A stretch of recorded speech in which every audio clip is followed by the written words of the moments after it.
deparando-se com a tentação.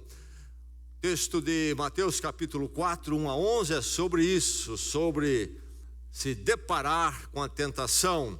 E nesse texto nós temos o nosso Senhor Jesus Cristo, Senhor e Salvador por nós, justamente enquanto homem, como eu e você, enquanto ser humano, atravessando este momento de tentação, se deparando com ela. Vamos então nesta noite ser abençoado mais uma vez por esse texto, Mateus 4, de 1 a 11, Mateus 4, 1 a 11, e antes de nós lermos esse texto, vamos recordar um verso dele, que é o verso do número 10, 4, 10.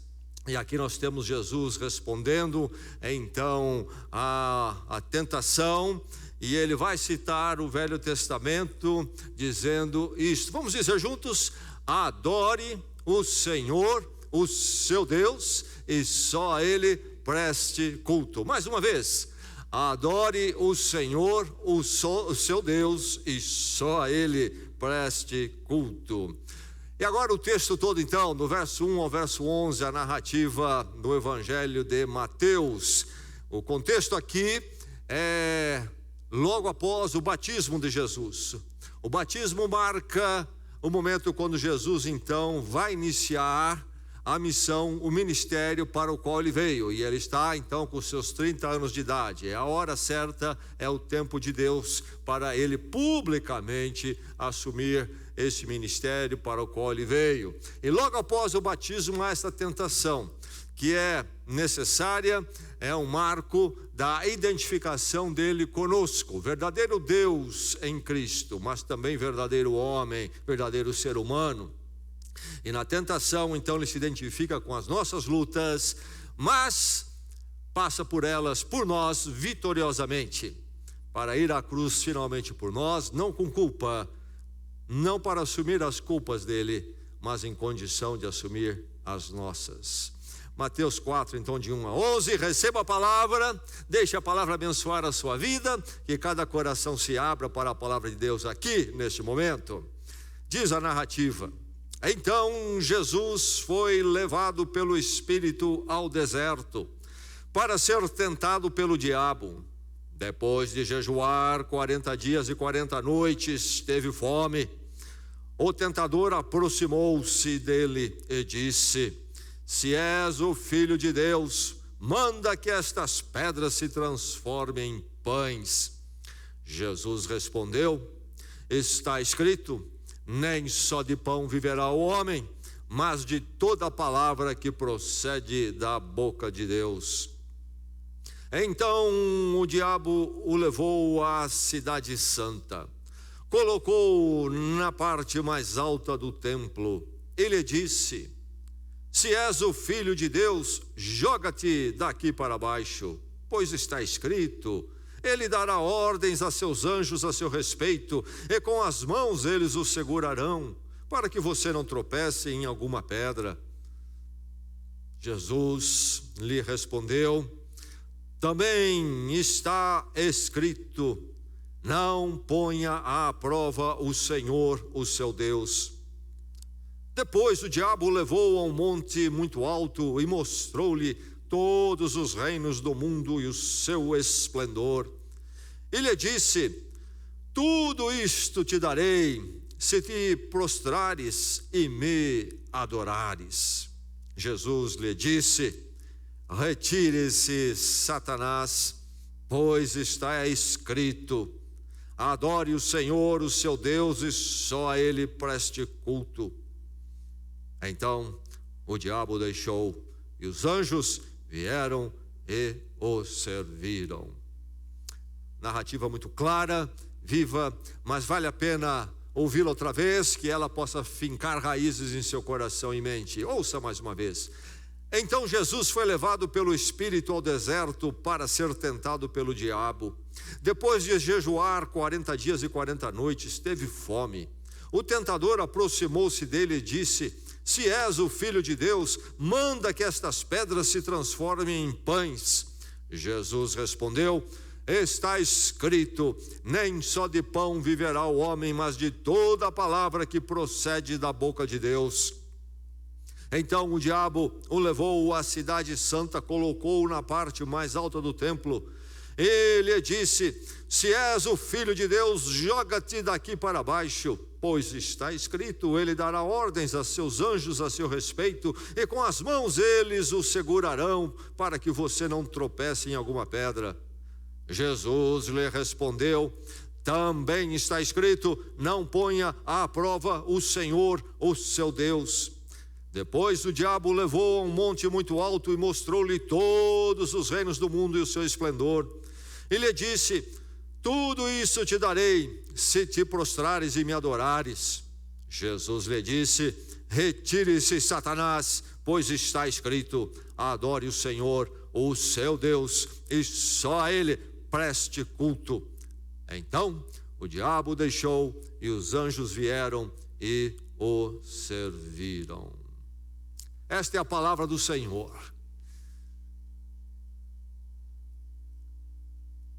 Num dia de muito calor, viajando por uma rodovia, você olha a distância e de repente é surpreendido por uma visão de que o asfalto está se derretendo, mudando de forma, e é muito interessante. Isso se chama miragem.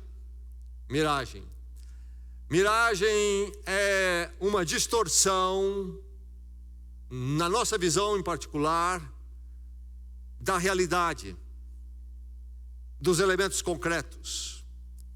E aí então a nossa vista pode ter esta leitura que não corresponde ao que é factual.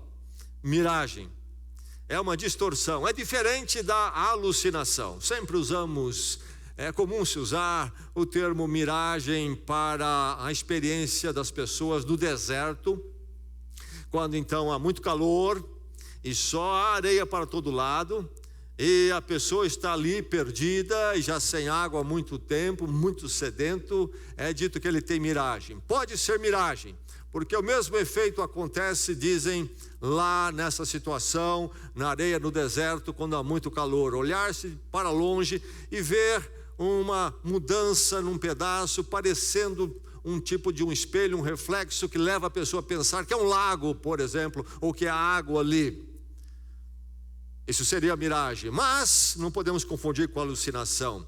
A alucinação é quando as nossas faculdades mentais estão desarrumadas, estão em problemas, e aí então inventam coisas que não estão ali em forma nenhuma. Seria, por exemplo, aquela ideia de miragem quando se vê coqueiros, pessoas, etc. Aí é uma alucinação. Mas enfim, a miragem é uma distorção que acontece, é um fato, é uma experiência real. E nós precisamos tomar cuidado com miragens, sim, porque não vamos nos guiar, nos orientar por elas. Se estamos viajando, nós sabemos que o asfalto não está derretendo, nem está daquele jeito que nos parece. Nós continuamos a nos conduzir conforme nós sabemos que o asfalto está. É preciso tomar cuidado então com toda forma de distorção. Quando olhamos esse texto, o que nós encontramos aqui é um abuso da distorção. O diabo está em ação nesse texto, não é verdade? A inteligência do mal, a personificação do mal está em ação. Agora, ele está em ação há muito tempo no mundo, nos informa a palavra.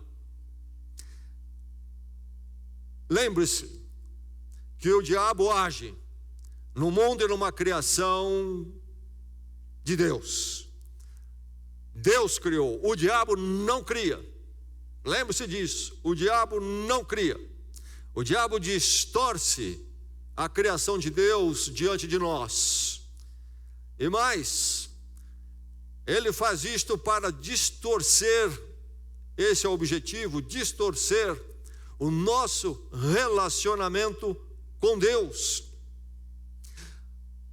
A tentação não é na direção do ateísmo. Nós pensamos que esta é a grande tentação. Não é. O que é que o diabo faz com as pessoas, da sua grande maioria? É distorcer a criação diante delas, pessoas, coisas, as experiências que nos é dado, a vida, toda essa criação de Deus, distorcê-la, visando finalmente distorcer o nosso relacionamento com Deus, e aí então levar-nos a um conflito, a um afastamento, um rompimento, ao engano em relação a Deus. Esta é a ação do diabo, um especialista em distorções. Aliás, a maior parte das propostas do diabo que ele envia a nós, envia a todo ser humano, são, em geral, propostas possíveis ou legítimas para os crentes em Cristo Jesus, para o povo de Deus. O problema é que ele distorce estas coisas quando ele nos oferece, nos coloca diante delas ou nos chama atenção para elas, e distorce então o nosso relacionamento com Deus em relação a estas coisas. Alguns pensam, é um pensamento comum, especialmente daquele que não conhece o Evangelho, e infelizmente, às vezes alguns crentes rasos pensam a mesma coisa, que Deus é um estraga-prazeres, Deus é um contra-festa. Essa é uma visão errada. Deus não é contra o prazer, Deus não é um estraga-festa. A verdadeira alegria e festividade nós encontramos em Deus e com Deus. Deus é sobre isto. A questão é o que o diabo faz com as coisas que nós podemos experimentar, inclusive para o nosso prazer, que Deus criou. Aí está então a ação diabólica na forma da distorção. Tentação é distorção, vemos isso nesse texto aqui.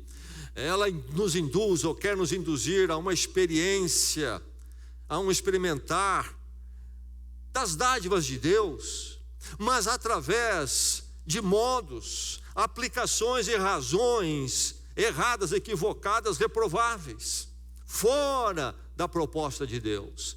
Eis o que é a tentação: distorção. Então a artimanha qual que é? Qual é a artimanha? O que acontece aqui nesse texto? A artimanha é distorcer para embaçar, para confundir, para desorientar a nossa atitude, a nossa volição, nossas escolhas diante das experiências e caminhos da vida. É preciso tomar todo o cuidado então e ficar atento quanto à artimanha da distorção que busca embaçar, confundir, desorientar e então nos levar para atitudes, caminhos de perdição, longe de Deus, longe de Deus. Nos dias de hoje, nós temos o que é chamado da nova hermenêutica. Os tempos que nós vivemos, eles são em geral definidos como tempos pós-modernos. Olhando aí o movimento filosófico e visão de mundo, chega-se a esta ideia de que nós vivemos um tempo marcado por algo que se define por pós-modernidade. E na base de tudo isso está algo chamado nova hermenêutica. Nova hermenêutica. Hermenêutica é a ciência da interpretação de textos. Você lê um texto, você precisa entendê-lo, interpretá-lo, para tirar todo o benefício. Quando eu estava lá na segunda, terceira série, me lembro disso, então meus primórdios na vida escolar, tínhamos um livro de leituras, histórias, narrativas, e nós tínhamos que ler, mas não só ler, saber interpretar. E eu me lembro uma vez quando fui levado para fazer isso, o professor achou que eu deveria ser levado diante do diretor, na sala dele, para ler uma história para o diretor, e aí então demonstrar uma aptidão, que eu podia ler bem o texto. Mas esta é apenas uma primeira parte. Quando eu terminei, o diretor disse para mim: fecha o livro e me conta o que você leu. Aí vem a interpretação. É preciso interpretar, ler o texto, entendê-lo e depois interpretá-lo. Mas, na nova hermenêutica, surge um raciocínio que essa questão toda da linguagem e especialmente a escrita, é simplesmente um jogo de poder, uma forma de se conquistar poder. Que então a linguagem é toda relativa e manipulada, e os textos também não têm nenhum significado objetivo, são todos relativos, cada um vê o que quer, escreve como quer, manipulando, visando o poder. Por isso, diriam então que os textos não têm um sentido objetivo. O escritor escreveu pensando em alguma coisa, quem sabe? Nós não sabemos, não tem como saber, e aí então, cada um de nós lê e interpreta também como quer. Então você percebe uma relatividade aí absoluta. O texto significa nada, em si não significa nada. Essa é a visão que é defendida. E aí então, para refletir isto na visão toda de vida, que cria todo um relativismo em todas as dimensões, facetas da vida, e particularmente na área dos valores, e de forma muito específica estão fazendo então essa aplicação na área sexual, total, indefinição, relativismo, nada objetivo. Então veja só como esta hermenêutica, o texto, a interpretação do texto tem implicações profundas e nos atinge de forma tremenda. Visivelmente, nós vemos isso no nosso mundo hoje, basta ver a mídia. Você que está lá na escola já está sentindo o calor disto, lá na universidade. E sentimos, por exemplo, uma aplicação, como eu disse, muito específica e forte naquilo que é chamado de gênero nesses dias. É interessante ouvir pessoas como a pensadora Camille Paglia, uma intelectual de primeiro nível e autora de diversos livros, professora universitária nos Estados Unidos, muito conhecida, e já esteve aqui no Brasil também. Ela é inclusive lésbica assumida, declarada, mas ela não caminha com esta visão de gênero que está sendo promovida e está por aí. Então, ela tem um pensamento totalmente diferente. E é ateísta declarada também. Mas então é interessante ver a colocação dela, alguém que está ali no meio do calor de tudo isto, e ela aponta o seguinte, vi numa entrevista recente, que quando se partiu para essa batalha dos gêneros, a identidade sexual, para criar essa nova forma de ver, não levaram a luta para, por exemplo, na universidade, para o departamento de biologia. Você pensa no sexo, pensaria em biologia. Lá deveria ser tratado isso. Não. Eles levaram a luta e têm conseguido prevalecer com a ideia deles para onde? Para os departamentos de literatura e linguagem. E aí surge essa questão até dos pronomes neutros e esquisitos, indefinidos, que estão querendo criar, e a coisa caminha então para o absurdo. Mas prevaleceram no quê? Na distorção da questão da linguagem, ela não tem objetividade, etc, etc. E aí então conseguiram criar uma nova visão de vida em relação ao sexo, à sociedade. E agora inclusive há um debate, porque enquanto os países estão tentando classificar os seus atletas para as Olimpíadas lá no Japão, em Tóquio, que vai acontecer em breve, em alguns países, homens que se dizem mulheres estão sendo classificados nas categorias femininas, e mulheres de verdade então estão perdendo a vaga para a Olimpíada. Durma-se com um barulho desses. O mundo então, a partir de uma visão de distorção da palavra, chega a absurdos, e eu e você precisamos tomar todo cuidado com relação às distorções da palavra e então dos parâmetros que Deus coloca diante de nós. Textos podem ser confusos, mas não quer dizer que todos os textos são confusos. E quando os textos são confusos, nós podemos objetivamente julgá-los confusos. Não ficamos à escura diante dos textos. Textos podem ser errados, mas nós podemos ler e então expor o erro do texto objetivamente. E juntos podemos fazer isto. Textos ainda que corretos, podem ser erroneamente ou equivocadamente interpretados. Mas aí nós podemos tomar o texto e a interpretação equivocada e demonstrar e argumentar que a interpretação é equivocada. Textos podem ser intencionalmente manipulados. O texto não diz o que diz, mas a pessoa muito hábil faz uma ginástica e procura fazer o texto dizer aquilo que o texto não diz e dizer aquilo que ela quer que o texto diga. O diabo, por exemplo, faz isto aqui, quando ele vai citar na segunda tentação, quando ele leva Jesus, então, a parte mais alta do templo, diz para ele se jogar de lá. O que ele faz? Ele cita ali para Jesus, veja só, o diabo cita de memória para Jesus o Salmo 91, versos 11 a 12, é o que você lê no texto de Mateus. Você talvez não memorizou, mas o diabo já memorizou a palavra, e ele vai manipular a palavra com a aplicação errada. Então há cuidados, mas quando nós lembramos que a palavra é objetiva, nós podemos tratar dos caminhos dos errados, dos equívocos, etc.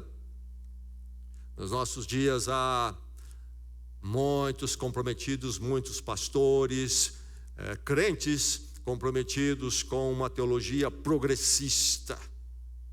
E aí então, eles têm uma visão da Bíblia, da palavra de Deus, que deve ser uma de olhar de uma forma progressista. E aí o texto bíblico não tem uma verdade absoluta em si. E isto fazem para dar toda uma flexibilidade então, de tentar levar a palavra de Deus a se alinhar com a cultura onde está, inclusive nesse movimento todo aí, a progressista do pós-modernismo em relação a valores que citamos aqui. Então, alinhar o texto bíblico com aquilo que está em voga na cultura, na política, no pensamento ético-moral. É uma forma de tornar então Jesus e o Evangelho alguém dos nossos tempos que abraçaria essas coisas que estão por aí e que nós vemos.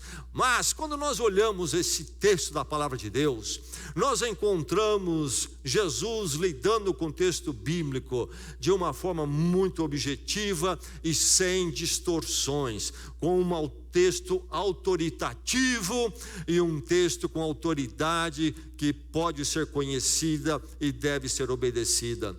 Jesus vai citar nas 3 tentações aqui textos do Velho Testamento, da palavra de Deus, e ele então tem uma visão objetiva do texto. Ele objetivamente cita e aplica a palavra de Deus para corrigir as distorções do diabo.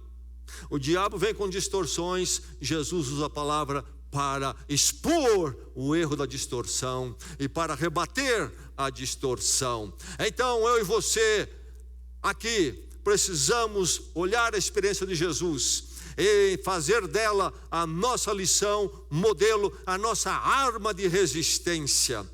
A distorção na tentação é algo real e precisa ser evitado e combatido. Bem, aqui está então algo relevante para nós que somos tentados. A pergunta então, nesse momento, antes de mais nada, é esta: estou falando aqui nesta noite a alguém que é tentado?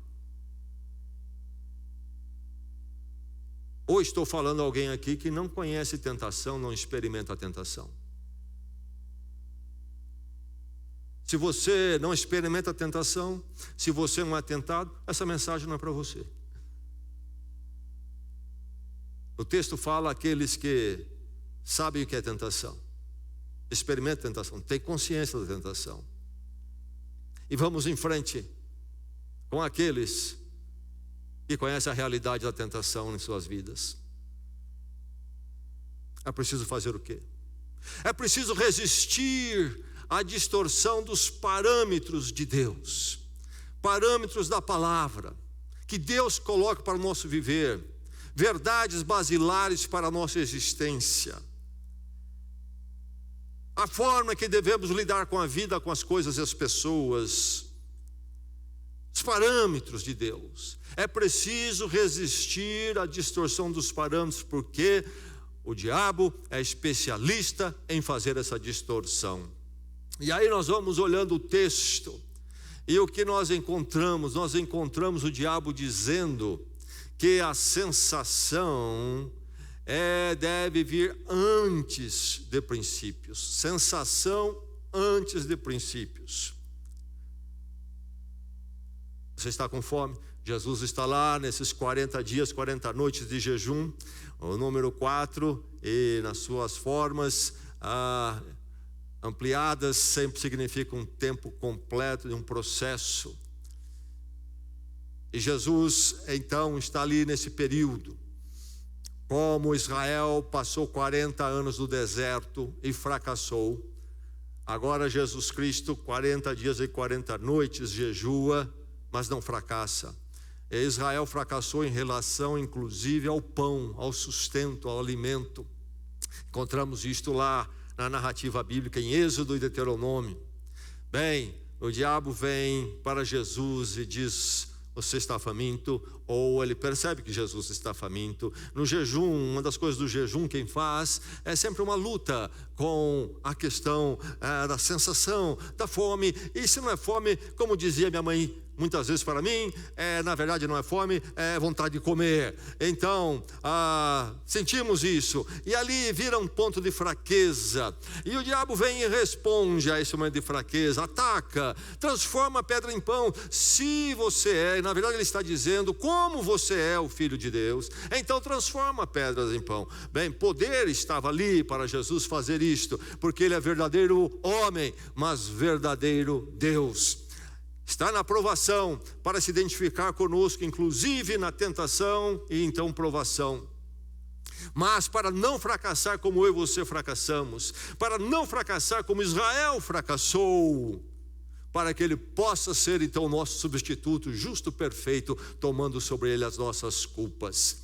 Grande provação. A questão aqui não é multiplicação de pão que Jesus vai fazer depois. Não há multidão aqui. Jesus está só com o diabo. Aliás, Mateus tomou conhecimento disso e os outros evangelistas, porque Jesus informou, narrou para eles o que aconteceu com ele no deserto, porque eles não viram. A questão toda é: qual será a postura de Jesus diante da missão que ele tem sobre ele? Ele vai abortar ou não? E graças a Deus, porque Jesus Cristo não abortou. Temos um Salvador. E aqui está ele nesse momento. Ele vai permanecer se identificando conosco e esperando ali a ação de Deus, e não lançar mão de nenhum subterfúgio, ainda que ele pudesse lançar mão. Bem, a questão toda é na sensação: sinto fome. Sinto fome. Eis um lado enorme do nosso ser, a sensação, a paixão, nossas paixões e sensações, elas estão sempre nos falando, elas nos aguçam, elas nos cutucam, e aí nós estamos sempre nessa luta de querer sentir-se bem. Então eu preciso satisfazer todas as minhas sensações e paixões. Eu quero estar no prazer e não na dor, ou mesmo não quero estar fora do prazer, neutro. Eu quero sentir o prazer, é melhor. Eu quero o conforto e não o desconforto. Eu quero a minha satisfação nas minhas paixões e sensações, e não a minha carência nesta área. E aí nós enfrentamos luta, por exemplo, na área da alimentação. A questão da alimentação.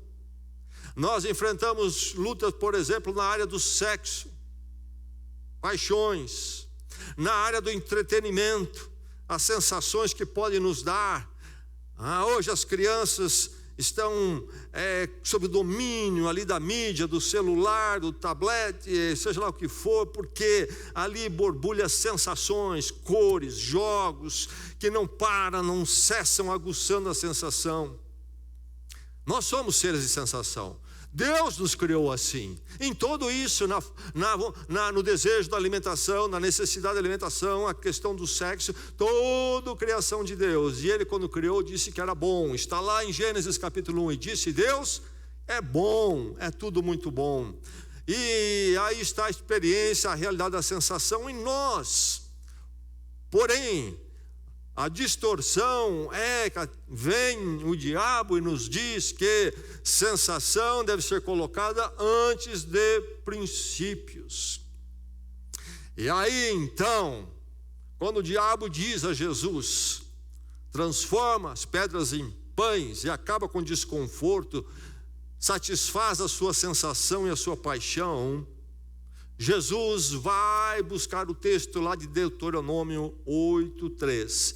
Começa ali no capítulo 6 de Deuteronômio. Deuteronômio é o 5º livro da Bíblia. O 5º livro é chamado Torá, os 5 primeiros livros, Pentateuco, na palavra de Deus. E o que acontece em Deuteronômio? O povo agora está preparando-se para adentrar finalmente a terra que Deus tinha prometido para eles. Saíram do Egito anos atrás, décadas, estavam escravizados, sofrendo pela mão poderosa através de Moisés. Deus os tira daquele domínio e eles partem então, essa peregrinação longa, finalmente estão chegando à terra prometida.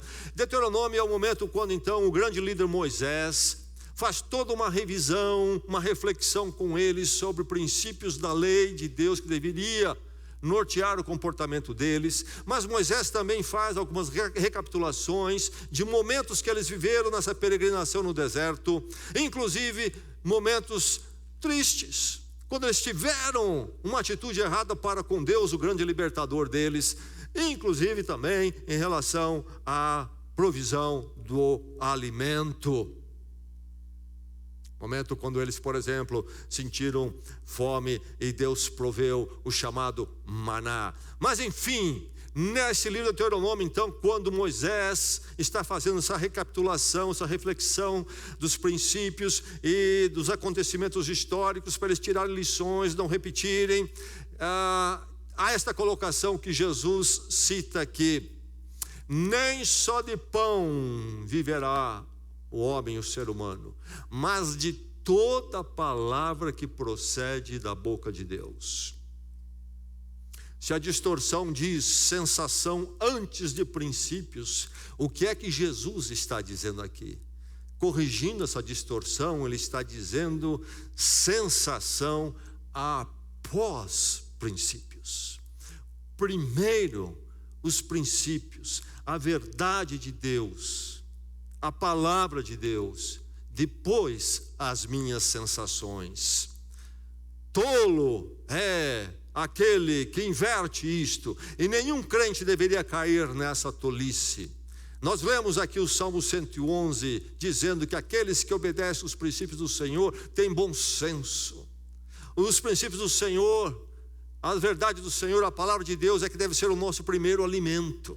Porque quando nós nos alimentarmos dela espiritualmente, ela então nortear nosso ser, então aí sim ela em nós haverá de guiar nossas sensações, que estão em nós e foram criadas por Deus. Mas a vontade de Deus, que sabe a finalidade delas, haverá de nos orientar como lidarmos com ela, como experimentá-las, como vivenciá-las. Então, primeiro os princípios e não primeiro as minhas paixões. O mundo diz hoje, de forma muito clara, que não é por aí. Se a pessoa sentiu, tem vontade, deve fazer. É isso que a juventude ouve de forma muito alta, e você também, adulto. Dá vazão às suas paixões, é o caminho da sua felicidade. Sentiu vontade, faça do jeito que está aí. Mas não é como Jesus pensa. É uma distorção dizer que os princípios não têm a primazia. Não, a sensação não tem primazia. É os princípios, primeiramente, a palavra de Deus me alimentando, me norteando. Como é que você está no seu campo de tentações, nas suas paixões? Você está ouvindo a distorção ou você está caminhando na lucidez da visão bíblica? Paixões orientadas, disciplinadas por princípios. Já ouviu falar dessas pessoas que perdem o controle da paixão em relação ao alimento e acabam numa cama, num peso imenso, e não podem nem se locomover mais, levantar? e são levadas então para não morrer para um hospital, e é preciso todo um aparato, um caminhão para tirá-los daquele quarto, e coisas enormes. Já viu isso aí? Mas não é só na alimentação, em muitas outras coisas o ser humano entra pela mesma atitude e erro. Na paixão do sexo, o sexo Deus criou para a nossa bênção, mas primeiro ser saciado pela palavra de Deus, que então haverá de me nortear pelos caminhos edificantes da minha vida sexual, caminhos que não vão trazer destruição para mim nem para o outro, nem para a sociedade, nem para a família. Há um caminho. Se eu colocar princípios da palavra de Deus primeiro, vou vivenciar o sexo de forma correta. Paixão, como nós somos paixão, e na juventude parece que elas são mais fortes em algumas áreas, parece que não são mesmo, na verdade. Quando o jovem pensa, por exemplo, na sua área sentimental, e aí ele começa a descobrir que há algo interessante chamado namoro, a pessoa há alguém do outro sexo, e começa a ficar interessante essa questão, começa a pensar em namoro. O que ele deve fazer? Como é que um crente lida com isto? Primeiro ele vai entender o que a palavra de Deus fala sobre isto. Primeiro, ele vai se alimentar da palavra. Antes de pensar no nome, antes de pensar na paixão aplicada a alguém, ele sente essa necessidade no relacionamento. O que é que Deus me diz aqui? Nem só de paixão, sentimento, romance viverá o homem, mas de toda a palavra que sai da boca de Deus. O que Deus quer da minha vida nesta área? Quais são as qualificações que uma pessoa deve ter para eu namorar e depois pensar no casamento? E aí então também, quando eu penso em namorar, quem define namoro para mim? É o mundo, é a música ou é a palavra de Deus? Qual é o propósito, o projeto? Mas o que acontece é que nós não entendemos coisas basilares. Nós vivemos como o mundo e pensamos que estamos vivendo como crentes. Nós damos vazão para as nossas paixões, e depois que nós nos enroscamos totalmente, aí nós vamos pensar em Deus e dizer: Deus, dá um jeito aí. É preciso trazer as suas paixões para uma disciplina debaixo da palavra de Deus. Lá está a fome em Cristo, lá estão as pedras. Ótima ideia, Satanás, vamos lá, pedra em pão porque eu estou com fome. Não, espera um pouco. Não é o caso de eu sentir essa fome mais um tempo primeiro. Não é hora de eu segurar, não é esta forma de saciar, não é o momento. Primeiro a palavra de Deus, me alimentar dela e ela me guiar. Vocês entendem a sabedoria da vida? A sabedoria é esta: sensação após os princípios. Existe a distorção dos parâmetros que estão por aí. O que lhe domina? O que lhe fala primeiramente? As suas paixões, os seus... não consigo. Você precisa cair de joelho, pegar a palavra de Deus e dizer: Deus, eu estou sob domínio de uma paixão e não sob domínio da tua palavra. Eu preciso vencer. Quem lhe domina? Aí está a guerra, paixões e princípios querendo tomar conta do seu coração, e o diabo instigando. O que é que lhe domina? A sua vontade ou a palavra de Deus? Deus lhe deu a volição, e ela é real e deve ser exercida, mas ela é exercida por você acima da palavra, ou a palavra dirige a sua volição? Sensação deve vir, paixões devem vir após os princípios. Resista à distorção dos parâmetros. Alguém aqui fracassado nesta área? Alguém aqui tentado? Que Deus lhe fortaleça nesta noite. Que assim como Jesus Cristo prevaleceu, e louvado seja Deus por isso, você possa prevalecer também. E a vitória do Senhor é para você. Mas a tentação avança e trabalha. E ela vem com a distorção que diz: providência sem dependência. Preste atenção nessa distorção. providência sem dependência. Levou o diabo a Jesus Cristo à parte alta do templo. E esses transportes aqui, entende-se que são visionários, não são realmente geográficos, reais. Poderia até ser, mas entende-se que não. Mas seja como for, o importante aqui é que é colocada essa possibilidade visionária ou real para desafio da volição, da iniciativa de Jesus Cristo.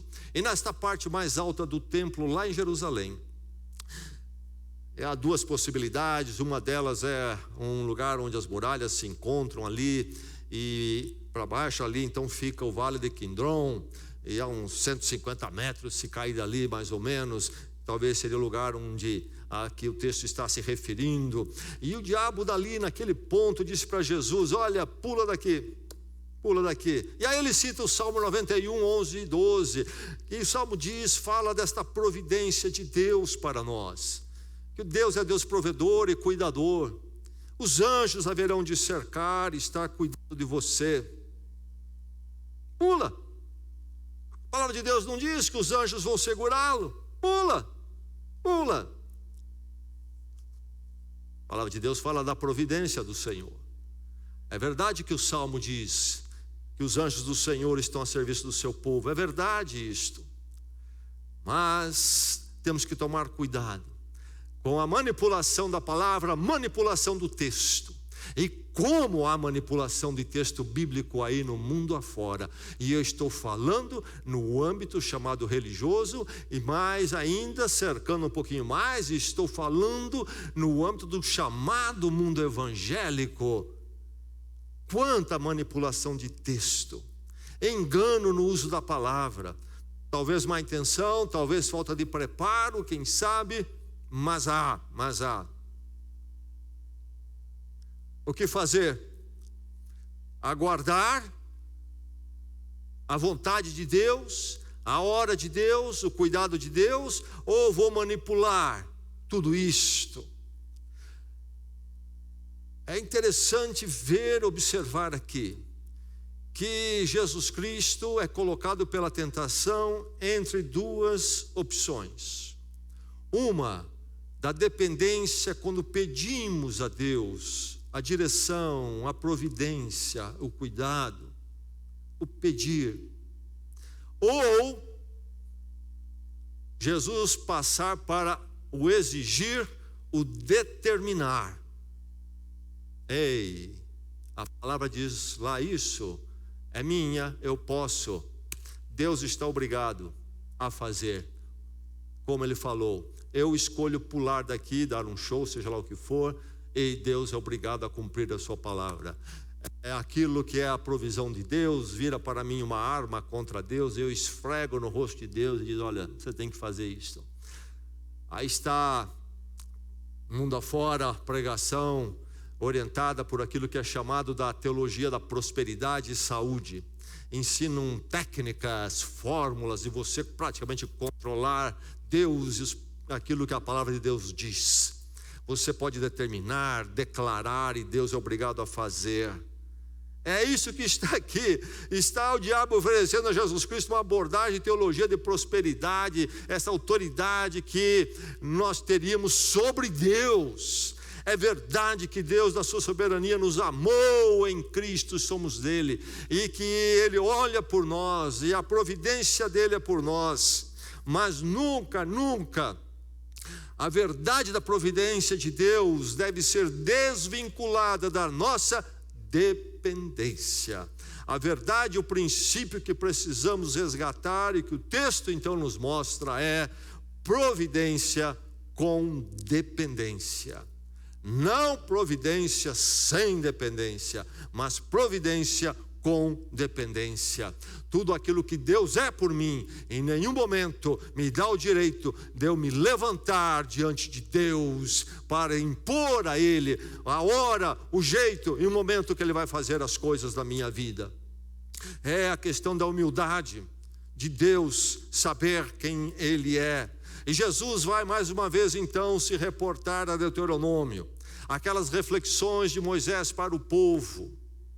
E então ele vai citar aqui o verso no capítulo 6 de Deuteronômio. E é interessante que neste contexto que Deuteronômio 6 está tratando, se refere a Êxodo 17, outro livro. Lá em Êxodo é narrado o que aconteceu e o que então em Deuteronômio 6 Moisés traz para a reflexão. O que aconteceu lá? Há um momento em quando eles estão no deserto e há uma necessidade de água. E o povo então começa a questionar: será que esse Deus realmente está aí para nós ou não está? Será? E é nesta hora então que Moisés diz, Deuteronômio 6,16: não ponha o Senhor Deus à prova como vocês fizeram lá. Então Êxodo 17, no lugar chamado Massá e Meribá, colocar Deus à prova. Quando eles na hora da necessidade viriam com humildade confiar em Deus, o Deus que nos libertou, o nosso Deus, aquele que nos ama, vai cuidar de nós. A hora é um pouco difícil, mas nele esperamos com humildade e dependência. Eles começaram a colocar desafio para Deus, como muitos fazem hoje em dia. E o texto diz: nenhuma promessa do cuidado de Deus nos dá o direito de colocar Deus à prova. Nós somos provados, mas Deus jamais deve ou pode ser provado. É preciso dependência diante de Deus e do seu cuidado. A fé cristã, a fé bíblica é o quê? É o entregar-se, é o submeter-se, muita humildade a Deus. Aliás, o encontro com Deus na cruz em Cristo Jesus exige exatamente isto. Quando eu me encontro com Deus através do Cristo crucificado, reconheço então diante da cruz o que? Toda a minha falência. Cristo precisou morrer por mim. Eu sou um impotente e incapaz. Se há uma solução para mim, é somente misericórdia. Graça, o amor de Deus se mover em Cristo até a morte e Ele morrer no meu lugar. Então, em graça e misericórdia, eu com muita humildade recebo o perdão de Deus. Preciso abrir mão de todo o meu orgulho. Eu não posso, Deus somente em Cristo pode. Então a fé cristã é essa experiência inicial e continuar dela cada dia, em cada experiência. O que é entregar-se, submeter-se a Deus. Essa é a fé bíblica, a fé cristã, a fé do Evangelho. Em contraposição, o que é magia? Mágica. Mágica é a proposta de se manipular o mundo espiritual. Eu ter condições de colocar o mundo espiritual a meu serviço através de certas técnicas. E aí, inclusive, aplicando-se a Deus. Isso é magia, isso é mágica, é feitiçaria. Não é a proposta do Evangelho.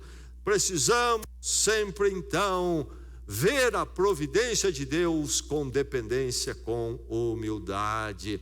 Não colocarás o Senhor Deus à prova, jamais, jamais. E a tentação então finalmente avança para a distorção, dizendo: sucesso acima da adoração.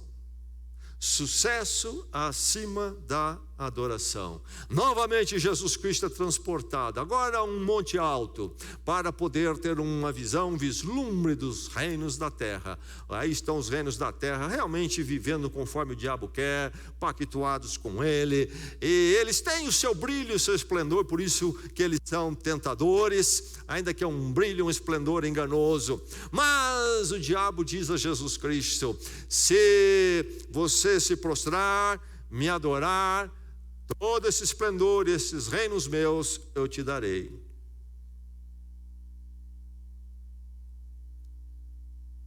Adorar a Satanás, prostrar-se diante dele. Isto é, a adoração totalmente vendida, distorcida, para o quê? Para eu conquistar o sucesso, ou Jesus ter o sucesso, ter os reinos do mundo. Tudo te darei, se prostrares. Aí estão os reinos do mundo que brilham diante de nós: prosperidade material, progresso profissional, elevar de status social, reinos deste mundo. Há alguma coisa errada com essas coisas em si? Não. Deus nos deu tempo, vida, saúde, habilidades, capacidades. Ele até espera que façamos o melhor com tudo isso que Ele nos deu. Mas deveríamos nós nestas coisas perseguir o sucesso, desejar o sucesso com uma intensidade tal em que então o sucesso é colocado em nossas vidas nessas áreas acima da adoração de Deus. Não, é uma distorção, sucesso acima da adoração, ou até, se preferirmos, sucesso à parte da adoração. Qual é a nossa visão? Deus em nossas vidas para servir nossas ambições de sucesso? Visão comum. Pregações que exploram essa visão e levantam muito dinheiro. Deus para servir as minhas ambições e anseios de sucesso. É esse o caminho? Qual é a contraposição? O meu sucesso, aquilo que segundo a vontade de Deus eu alcançar, está em mim para servir a Deus. O meu sucesso é servo de Deus. Há uma grande diferença. Precisamos definir se nós vamos cultuar o sucesso ou nós vamos cultuar a Deus. Quando cultuamos o sucesso, nós acabamos até vendendo a alma ao diabo para ter o sucesso. E isto é comum. No mundo você sabe disto. Vende-se a alma ao diabo para ter o sucesso financeiro, profissional, status social. O nosso culto é a Deus. A nossa alma é do Senhor. E aí o sucesso precisa estar debaixo disso.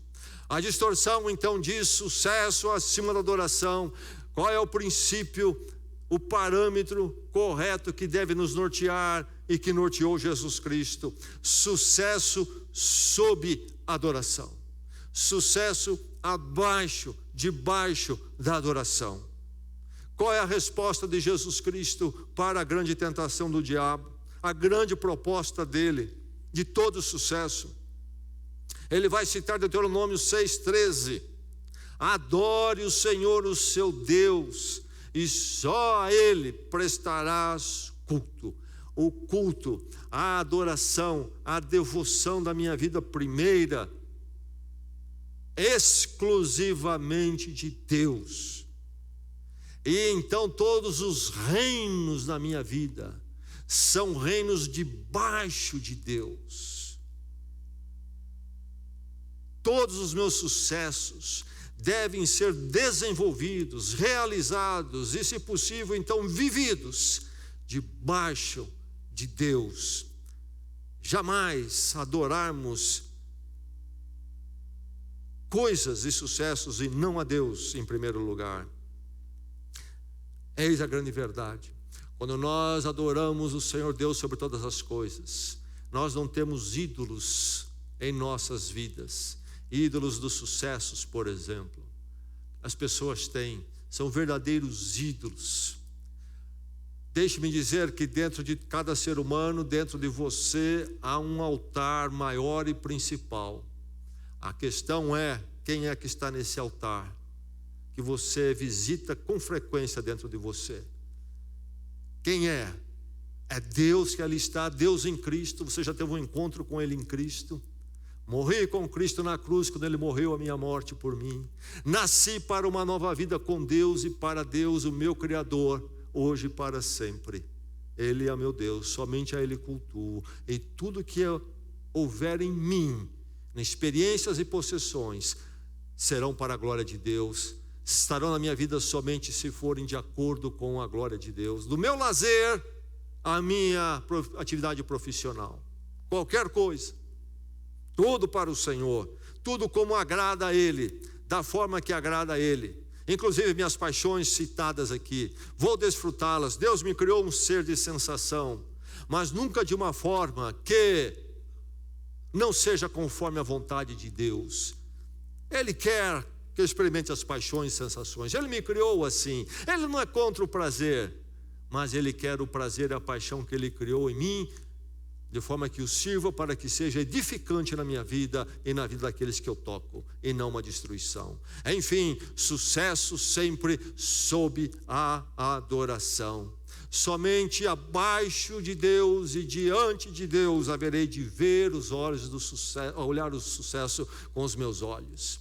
O mundo de hoje é o mundo do sucesso. E há gente que ganha dinheiro apenas apontando caminhos de sucesso. Sucesso, sucesso. Curso universitário oferecido de que forma? Como uma forma de elevar o saber na pessoa? Não. É como um atalho para sucesso. E a coisa já começa antes. As escolas pré-universitárias são vendidas para os pais como: faça a nossa escola, traga o seu filho para a nossa escola, porque é o caminho garantido de sucesso, porque daqui ele vai para tal universidade, e de tal universidade para o sucesso. Há alguma coisa errada nisso? Não, mas se tudo isso cultuamos acima de Deus, e é isto é que enche a nosso coração em vida, estamos adorando ao diabo, vendemos a nossa alma ao diabo toda vez que o sucesso é o que nós cultuamos. Sucesso sempre sob a adoração de Deus. Caminho maravilhoso do nosso Senhor Jesus Cristo. E aí está a resistência final dele. A última tentação, neste momento, nessa experiência marcante e didática para nós. Prostre-se, me adore, experimente o sucesso. Somente ao Senhor teu Deus adorarás, somente a Ele prestarás culto. Por isso Ele pôde dizer ali, disse: afasta-te de mim, vai embora, Satanás. É o ponto principal. A quem eu realmente adoro, a quem eu realmente eu cultuo em primeiro lugar e acima de tudo em minha vida. E a cruz é justamente a porta de entrada, a cruz de Cristo, Cristo crucificado, para eu romper com os outros domínios e cultos e me render diante de Deus, e me entregar a Ele, viver para Ele, cultuando, adorando em tudo que eu sou. E uma história maravilhosa ser escrita por Ele em minha vida. Uma história da qual eu nunca tenho que me arrepender. Uma história que sempre me edifica à minha volta. Que você possa, no poder do Cristo que morreu por você e ressuscitou, vitorioso sobre o diabo e a tentação, no poder dele você possa cada dia experimentar aquilo que ele tem para você, a vitória sobre a distorção dos parâmetros da tentação, e você possa ser vitorioso e escrever uma história abençoada e maravilhosa com Deus. Que seja assim neste dia, amanhã e até na eternidade. Amém e amém. Vamos orar.